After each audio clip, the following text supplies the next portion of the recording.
Hey, everybody, it's BJ Flag. And I'm Rich G, and this is episode 299, How to Gain a Competitive Advantage Over Your Competition. I don't really think of people as competitors. I don't think of Um, them as no, I don't. And do you think that's just from years in business? Question. yeah, I think so. I mean, there are industries, there are companies and stores that, yeah, there is competition, especially if they're on the same street, like a restaurant or something. But Yeah, in certain industries, there aren't. And BJ, you and I will talk more about our businesses and how we really don't look at our competition, but embrace. right. So Companies are continuously trying to find ways to outshine their competition, right? And in this dynamic business world, there's so many ways that they can do it. Achieving a competitive advantage involves understanding your industry deeply and leveraging your unique strengths to distinguish your brand. So it takes a lot of real focus, market research, all the fun things, but it's totally doable. yeah, I understanding customer needs and adapting to changing markets, and most of all, staying innovative. Creating a Yeah, competitive advantage isn't a one-off activity. It's a continuous process that requires strategic thinking and meticulous execution. From coaching, I realize there's so much money out there, and yes, that's what you have to think of. There's money falling from the sky. You just got to bend over and pick it up. Competing right. with the competition when it comes to coaching, in my opinion, is a fool's errand because I do watch my competition and I see what they're doing to see if they're doing anything interesting, anything innovative. Maybe they're just, I borrow an idea or a small strategy or even a phrase. I go, oh, that's really cool. Oh, I like that. Oh, yeah, definitely. And I look at it more like, wow, they're doing some really cool things over there. And because I'm creative, I get spurred on by it. Yeah. And in the end, my idea doesn't look anything like their idea. So it's a-okay. You just have to feed off the energy and you feel fantastic. So let's dive in to the first step. And this one I think is really the most important. Deeply understand your market and your customer needs. Begin by conducting comprehensive market research. Obviously, I'm from a marketing background. This is something I do for our clients. It's something that, Rich, you've done all your career. Get to know your customers, their needs, and how they view their products and services. Um, you know, Evaluate your competition.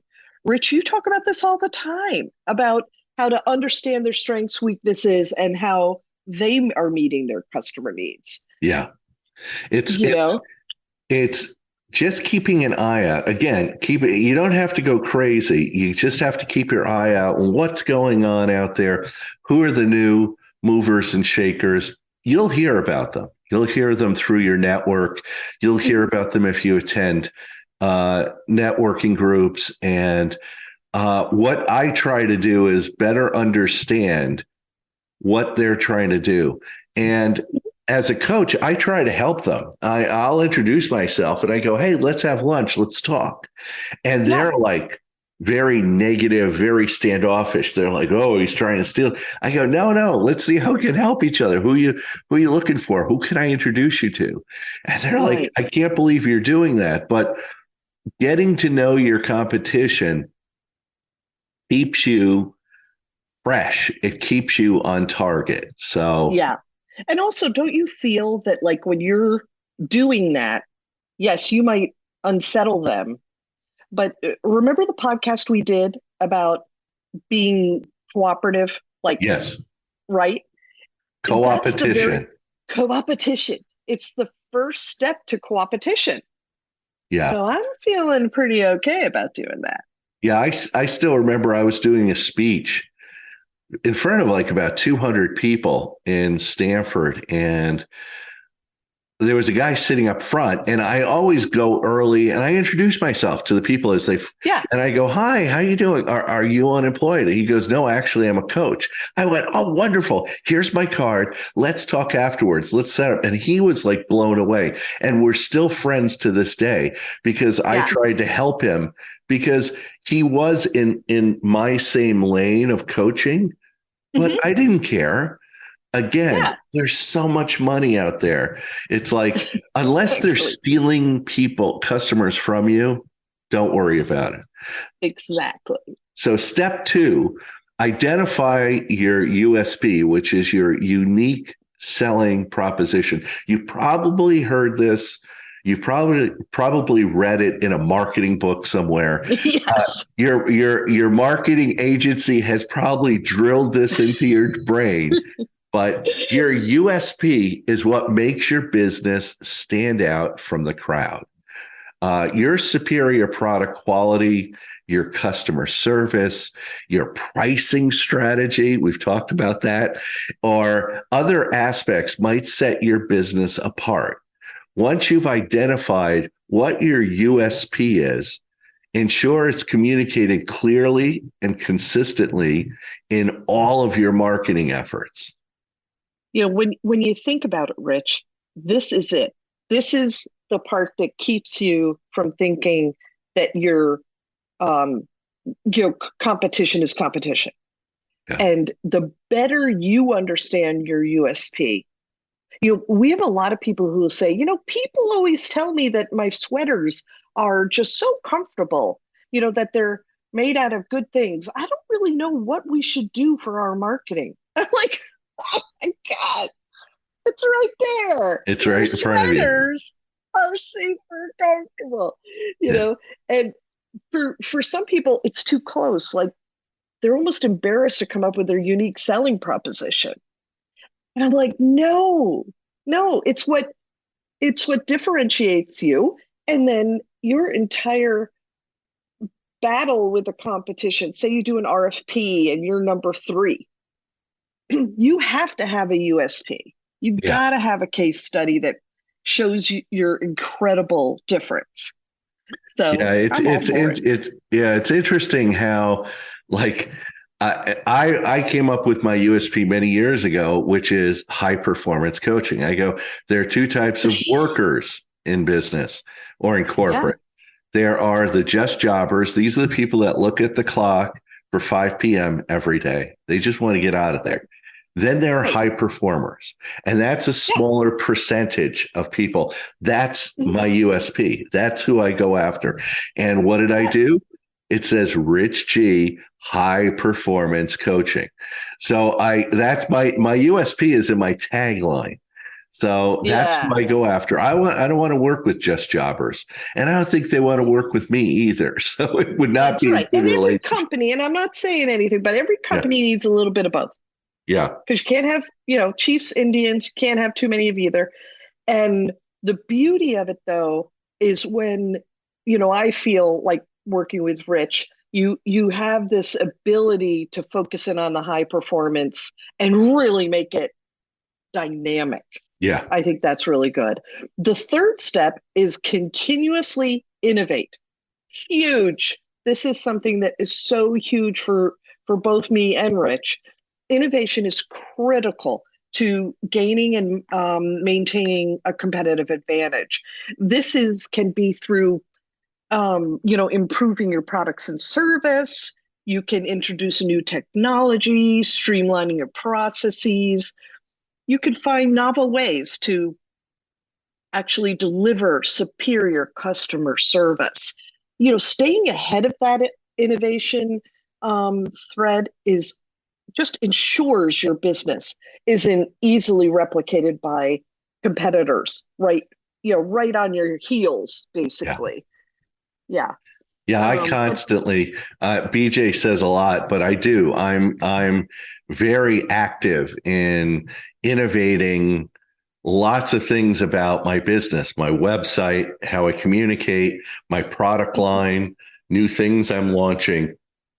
yeah, It's very important. Yeah. and I think in some ways that innovation keeps your passion going.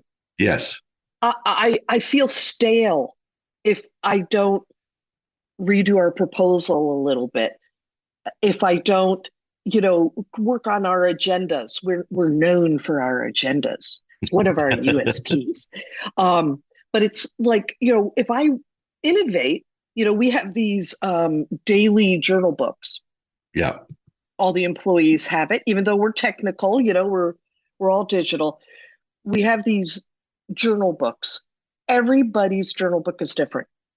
And they innovate by thinking of time management skills, how do they best work, how do they keep track of their time, all of the different things. And they innovate by changing them every year. And it's amazing to hear people get excited. And Yes. that's where I think innovation is your friend. It maintains an energy level that is different than any other company. Yeah. And it's keeping your eye out even for like technology, innovating with Yeah. technology and not, well, I've always used this. I'm constantly, I always say be fickle with your technology. If you see something better out there and it's cheaper, faster, more efficient, just is, or more targeted to your industry, leave your old technology, go to the new technology. So. For sure. Absolutely. So, step 4 is leverage strategic partnerships.